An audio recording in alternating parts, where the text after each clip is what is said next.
Turmas do 8º ano, sejam muito bem-vindas a esta aula do componente curricular de língua portuguesa. Eu sou a professora Joyce Martins e nesta aula nós iremos conversar sobre gêneros textuais. Olhem aí.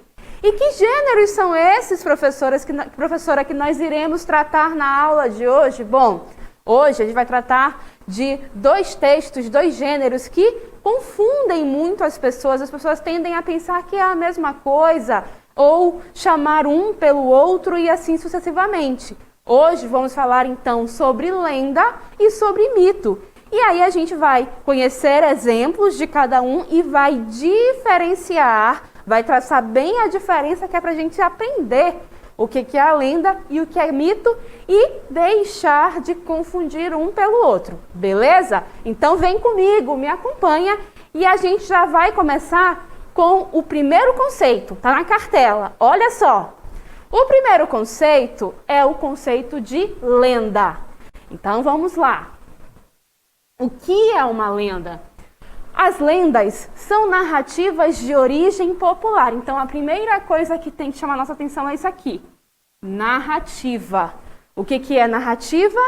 É aquela história que nós vamos contar, tá bom? Então, a primeira coisa. Então, vai ser uma história. Beleza, professora? Podemos avançar, então. Origem popular significa que nasce a partir do grupo, de um grupo de pessoas, de um povo, de um lugar.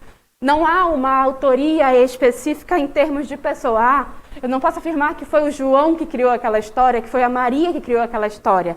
É uma origem popular, é uma origem comum.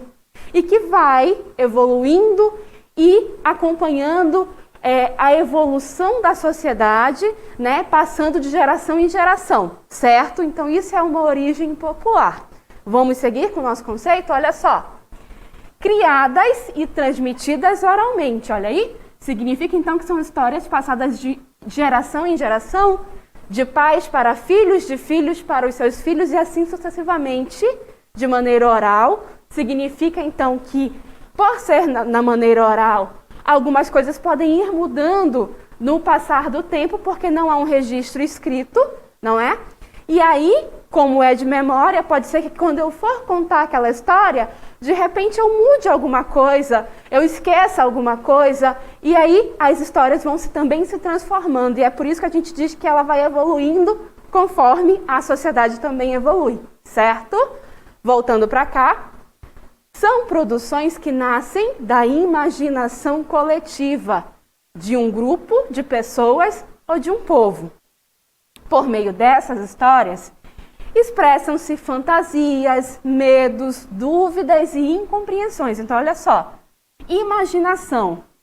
Então, são histórias que vão nascer dessa imaginação coletiva e vão expressar fantasias, medos, dúvidas e incompreensões. Então, tudo isso aí está relacionado com o conceito de lenda. É muito importante a gente entender que, então, a lenda vai ser essa história ficcional, fictícia, criada, inventada por essa imaginação coletiva, por esse grupo de pessoas, né, já há muito tempo, e que vão expressar, vamos dizer assim, esses medos, essas dúvidas, essas fantasias. E, muito importante, em geral, as lendas são, então, criadas justamente para explicar, para justificar algum acontecimento, algum fato que em dado momento aconteceu algo estranho, algo diferente, e aí criou-se uma lenda e se relacionou esse fato a esta lenda, certo? Olha só mais características desta lenda, do que é uma lenda, né? A lenda vai então se utilizar da fantasia ou da ficção. Quando a gente utiliza o termo ficção, é justamente para dizer que é algo que foi criado, algo que foi inventado, é ficção, tá bom? Misturando aspectos da realidade, né? Aspectos com a realidade dos fatos. Então, de novo, aconteceu alguma coisa, algum fato em determinado povo, determinado lugar, determinada cidade. E aí aquele fato foi estranho, chamou a atenção, aquele fato, de alguma maneira, prendeu a atenção daquele povo. E aí cria-se uma história de ficção, cria-se uma história para relacionar aquele fato, né? Cria-se uma história que vai, então, misturar aspectos de uma realidade, de algo que aconteceu, e aspectos do imaginário, do inventado e assim por diante. Beleza até aí? E aí, o que mais? Faz parte da tradição oral e vem sendo contada através dos tempos. E faz parte da realidade cultural de todos os povos. Ora, a gente sempre convive na escola, né, com mostras culturais e dada vez ou outra a gente vê uma turma se organizar para apresentar algum tipo de lenda. Então, as lendas fazem parte da tradição de um povo, né? Elas fazem parte da composição cultural daquele povo. E, de novo, vão estar sempre relacionadas a algum fato que efetivamente aconteceu. E aí, em torno desse fato, criam-se histórias que têm algo de fantasioso, algo de sobrenatural para relacionar. Então, vão ser narrativas, vão ser histórias que vão misturar algo de real e algo de ficcional, algo de inventado. Querem um exemplo? Lenda do Boto. Ora, será que vocês já ouviram falar da Lenda do Boto? Acredito que sim. Mas se não, nunca ouviram falar da Lenda do Boto, agora a gente vai justamente ler para registrar, vamos assim dizer. Então, a Lenda do Boto diz o seguinte. Antes de começar a leitura, é importante. Como são histórias que são passadas de geração para geração de forma oral, é possível que a gente encontre diferentes registros da mesma lenda, tá bom? E por serem diferentes, eles vão ter na estrutura do texto algumas diferenças, mas o fio condutor principal da história vai sempre permanecer o mesmo, tá bom? Né? Porque aí, em diferentes momentos da história, essas histórias foram registradas por alguém, por uma pessoa, e cada um escreveu a partir da forma como conheceu, mas o fio principal da história vai sempre ser o mesmo, beleza? Então volta para cá agora. Reza a lenda que o boto cor-de-rosa, animal inteligente semelhante ao golfinho, que vive nas águas amazônicas, transforma-se num jovem belo e elegante nas noites de lua cheia. Normalmente, ele aparece nas festividades de junho, nas comemorações dos santos populares, Santo Antônio, São João e São Pedro, as chamadas festas juninas. Vem vestido de branco e com um grande chapéu, a fim de esconder suas narinas, pois suas transformações não ocorrem totalmente. Na manhã seguinte, ele se transforma em boto novamente. Opa, passei demais a cartela aqui. Dono de um estilo comunicativo, galã e conquistador, o boto escolhe a moça solteira mais bonita da festa e a leva para o fundo do rio. Lá, a engravida e depois abandona. Na manhã seguinte, ele se transforma em boto novamente. Por esse motivo, a lenda do boto é utilizada muitas vezes para justificar uma gravidez fora do casamento. Ademais, costuma-se dizer que a criança é filho do boto quando é filho de pai desconhecido. Então, olha só. Olha essa partezinha final aqui da narrativa. Olha aí, o que ele diz. Que a lenda do boto é utilizada para justificar gravidez fora do casamento. E também quando a criança é filho de pai desconhecido. Então, nesse próprio texto aqui já aparecem os fatos da realidade. Ora, existem fatos de gravidez fora do casamento? Existem. Existem fatos e situações em que não se conhece a identidade do pai porque o pai some, desaparece? Sim, existem. Então, o que se fez? Começou-se a falar, a contar a história do boto para justificar esses fatos. Ora, o boto efetivamente se transforma em homem? Não. O boto é esse animal que se transforma em homem e começa aí a seduzir as moças nas festas? Também não. Mas cria-se essa história, essa narrativa para justificar fatos que efetivamente acontecem, fatos que efetivamente existem. E é uma narrativa que foi coletada durante muito tempo nas regiões mais interioranas, nas pequenas populações, vamos dizer assim, nos povoados da região amazônica. Onde surgiu exatamente essa história, o local onde primeiro se contou essa história não se sabe. Mas é fato que ela é difundida, foi difundida durante muito tempo. Então é uma lenda, porque criou-se uma narrativa que tem aí fatos inventados, fatos ficcionais e que se relacionam com algo da realidade. No caso aqui, da gravidez fora do casamento ou do caso de uma paternidade desconhecida da identidade do pai, não é? Então, aí a gente identifica muito bem o que é uma lenda. Beleza até aí? Agora passemos para o outro tema desta aula, que é o mito. E vamos diferenciar então da lenda agora. Mitos são narrativas também. Então, já sabemos histórias que vão ser contadas. Utilizadas pelos povos antigos para explicar fatos da realidade e fenômenos da natureza que não eram compreendidos por eles. Então, olhem aí. Explicar fatos da natureza, fenômenos da natureza, que em geral não eram compreendidos muito antigamente. Então, eram fatos, eram narrativas que apareciam para trazer esse tipo de explicação. Em geral, são explicações que vão trazer o surgimento das coisas. Como é que surgiu aquela planta? Como é que surgiu aquele povo? Como é que o mundo surgiu? Como é que o ser humano surgiu? Ora só, quanta indagação, não é mesmo? Antes de se ter todo esse avanço científico, como é que se explicava tudo isso? Ora, com histórias míticas. Olha aí. Todos estes componentes... Opa, vou voltar à leitura. Os mitos se utilizam de muita simbologia, personagens sobrenaturais, deuses e heróis. Olha aí.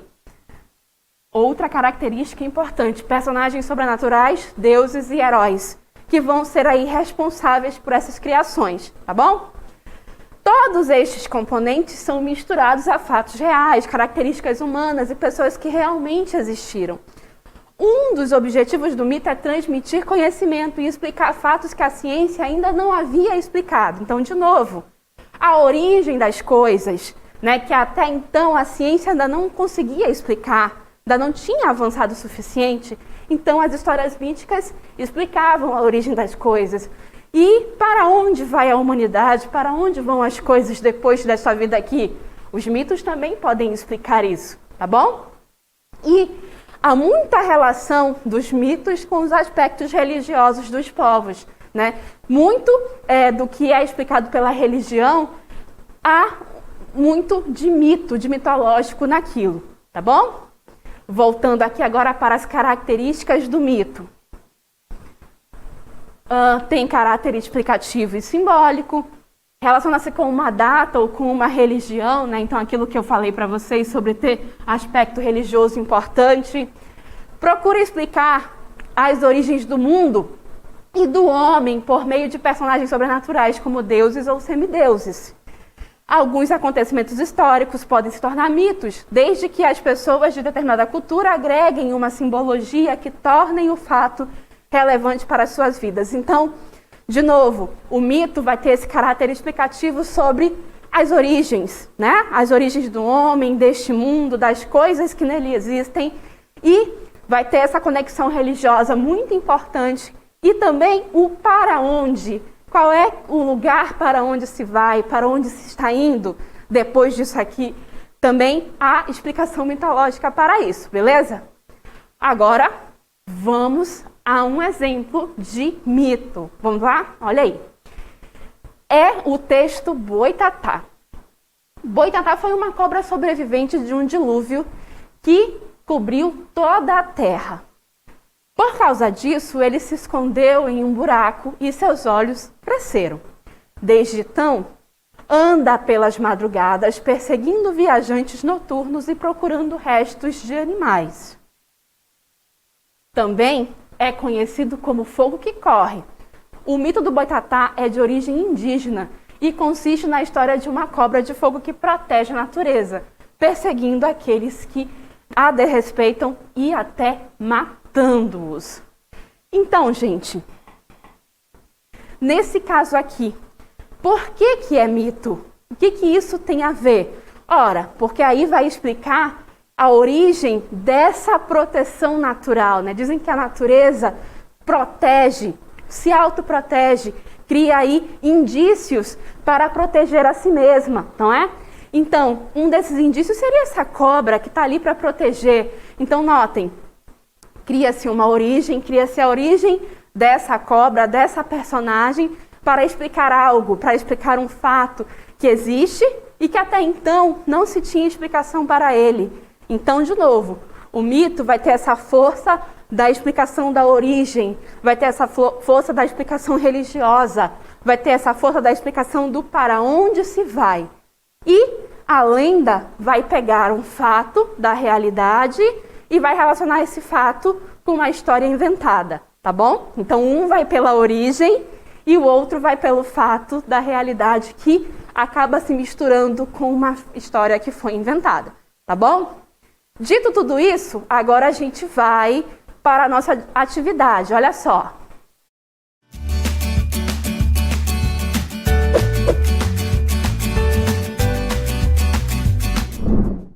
A gente tem um texto bem pequenininho, Curupira ou Caipora.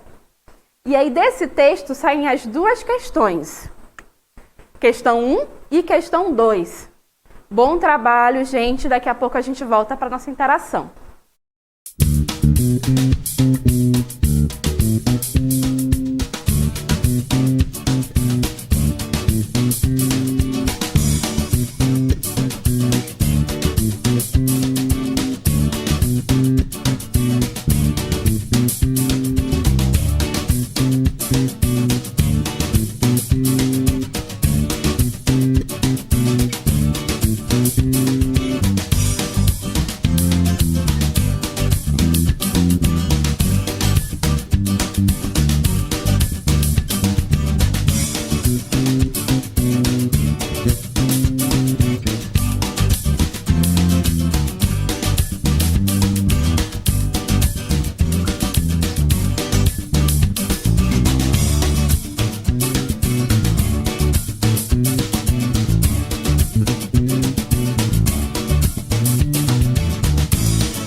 Então, gente, retornamos para a nossa interatividade. Nós tínhamos aí uma breve narrativa e aí, a partir dela, tínhamos duas questões. Eu não li o texto antes de irmos para a atividade. Então, agora eu vou ler com vocês, vou ler a questão e aí a gente começa a trazer as respostas de vocês, beleza? Então, vamos lá, me acompanhem na leitura. Curupira ou caipora é a lenda de um anão que tem os pés virados para trás. Protege as matas e os animais. Algumas pessoas acreditam que ele é responsável pelo desaparecimento de algumas pessoas nas matas brasileiras. Então, olhem aí. Existe o fato. Qual é o fato? Algumas pessoas nas matas brasileiras desaparecem, né? Por desconhecimento, por não saberem andar nas matas, se perdem e nunca mais são encontradas. Esse é o fato. E aí, qual foi a narrativa que se criou em torno disso? Curupira ou caipora. Criou-se essa narrativa para tentar explicar este fato aqui da realidade. Então, mistura-se algo da realidade com uma narrativa fictícia, ok? Dito isso, vamos à primeira questão, então. E na primeira questão já diz, a lenda curupira ou caipora, já diz que é lenda, né? Já diz que é lenda e se enquadra nesse gênero lenda por quê? Por que eu posso dizer que é lenda? Aí eu tenho as 4 alternativas aqui, não é? E aí, o que vocês responderam? Letra A, B, C ou D? Vamos começar então a trazer as respostas de vocês. Nossa equipe técnica vai nos ajudar. O José Eduardo disse que é letra D. Vamos marcar aqui um pontinho para a letra D? Olha aí, então. Obrigada, José Eduardo. O Daniel também concorda, disse que é a letra D. Então, outro pontinho aqui para a letra D, beleza? Tem mais gente concordando, discordando? Ó, Eutone disse que é letra A. Então, um pontinho lá para a letra A. Beleza, vamos avançar? Davi Nicolas concorda com os seus 2 outros colegas ali. Também concorda que é letra D. Por enquanto, letra D de dado, ganhando aqui a disputa. Será que alguém passa? Parece que não, porque a Sabrina está concordando que é letra D. Então, por enquanto, 4 para o D, 1 para o A. Opa! Agora o João Vitor está dizendo para mim que pode ser B. Olha só, outra resposta. Mais alguém respondeu? Ah, Gerliane também respondeu no A. Parece que ninguém acha que é o C de coração, né? Então, mais uma aí, a Sara Ângel. Sara Ângel, letra D. Parece então que a gente vai ficar aqui nessas, né? Vamos então comentar essa questão. A gente teve então a maioria das respostas para a letra D, 2 na letra A e uma na letra B. Ninguém marcou a C, pelo menos das que a gente trouxe aqui, tá bom? Mas se você acha que é a C, vamos comentar então de uma por uma? Olhem aí, eu vou dizer que o texto, né, que a lenda curupira ou caipora é lenda porque possui animais como personagens? Só por isso? Bom, primeiro que personagens animais ali a gente não encontra como fato principal do texto, né? E animais como personagens a gente pode encontrar em diferentes narrativas. As fábulas estão aí para mostrar isso para nós. Então, essa não deve ser a justificativa, tá, gente? Quando a gente usa esse porquê aqui, junto e sem acento, eu estou procurando uma explicação. Então, eu quero a principal explicação para o fato de eu chamar esse texto como uma lenda, tá bom? Então, não vai ser a letra A, ok? Letra B, porque conta uma história com ensinamento moral? Também não, a gente não viu nenhum ensinamento moral ali, nenhuma lição a ser aprendida. Quem faz isso é a fábula, tá? A fábula que faz isso e a parábola também. Então, não é por causa disso que eu vou chamar esse texto de lenda. Letra C, é um texto curto e traz poucas personagens? Também não é por isso, existem tantos outros textos curtos e de poucas personagens que não são uma lenda. Então, não é por esse motivo que eu vou chamar esse texto de lenda, tá? Então, de fato, fica com a maioria, letra D. Explica acontecimentos misteriosos, no caso, o desaparecimento das pessoas nas matas, né? Aliando fatos reais e imaginários a fatos imaginários ou fantasiosos, beleza? Agora vamos olhar a segunda questão. Vamos lá então, a segunda questão trazia a seguinte pergunta. A finalidade do texto é, ou seja, a finalidade é para que o texto foi escrito, tá? O texto é o mesmo e a gente vai chamar mais algumas pessoas para interagir com a gente e responder. Na questão 2, qual é a primeira resposta que a gente vai ter? Vamos lá então, para a questão 2. A gente tem aí que o Daniel disse que é letra B. Ok, mais alguém que respondeu para nós? Jonatas disse que a questão 2 também é letra D. Olha aqui. Então, por enquanto, discordâncias, hein? O Axel disse que a questão 2 é a alternativa A. Por enquanto, ninguém concorda com ninguém, hein? Vamos para mais uma pessoa. Jonatas voltou a dizer que é letra D. Beleza, letra D, por enquanto, ganhando. A Sara disse que a questão 2 é letra A. Tá bom, então. A gente pode ver por essas interatividades que tivemos que está dividido. Então, vamos ler rapidinho? Olhem aí. A finalidade seria entreter o leitor com um enredo místico e personagens fantasiosos? Eu acredito que sim, hein? Mas vamos ler as outras. Criticar a sociedade de modo geral? Não há críticas naquele texto, gente. Não há. Traz o fato e a lenda relacionada. Então, não. Apresentar um ensinamento? Também não apresenta ensinamento. Noticiar um fato? Ora, noticia-se apenas fatos específicos. Ali fala do desaparecimento das pessoas de uma maneira muito genérica. Então, não pode ser letra D. De fato, será a letra A, entreter com uma história que traz fatos míticos e assim por diante. Então, meus caros, a gente vai encerrando por aqui. Vamos só comentar no final o gabarito e mostrar para vocês. Gabarito da questão 1, vamos trazer? Gabarito da questão 1. Olhem aí. Questão 1, letra D. E a questão 2, letra A. Gente, muito obrigada pela participação de vocês. E agora vocês vão para a aula de matemática. Até a próxima!